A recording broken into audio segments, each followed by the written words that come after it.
So the next coin was the really rare Gallienus Denarius, lot number 570. We talked about this coin as well. I thought it could go for as much as $15,000, but in the end, it only went for $8,000. Just barely over the estimate. You know, it was a really strong price for a Gallienus.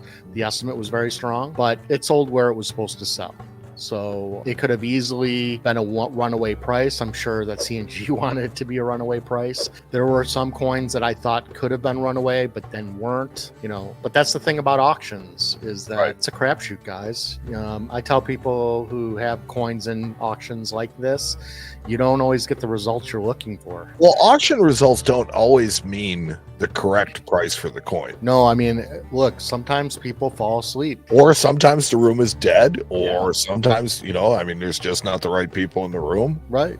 And if there's an auction, most of the European auction houses have figured out that they have to make the time reasonable for everyone, not just for their time zone. So the days of getting up at 2 and 3 in the morning are becoming less and less with a lot of the European firms. Sure, you're happy about that. Yeah, they still will start at 6 or 7, but it's a lot better than 2 or 3 in the morning. But then, you know, like there's auction houses like Gorney and Mosh. Up until recently, I still think they start at like 3 in the morning our time. And I remember they had, I don't know, a couple of years ago, they had a really good sale of Greeks that were all plate coins in a really great reference book. And I was getting coins reasonably cheap in the beginning because I think people were just asleep and forgot to wake up. Good for you. Well, it was for my client.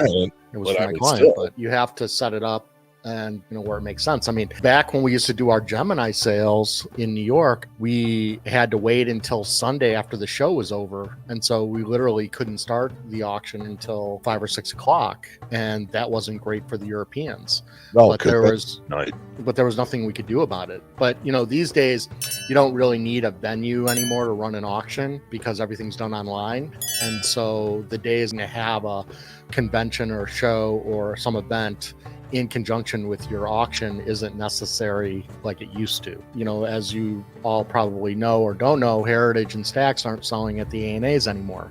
They're doing their auction previews at the show, and then they're running their auctions the following week. And that's great for a lot of the dealers who felt that the money was getting sucked out of the room at the show because the auction houses were running their auctions basically 24/7. So I actually think that worked out well for all involved.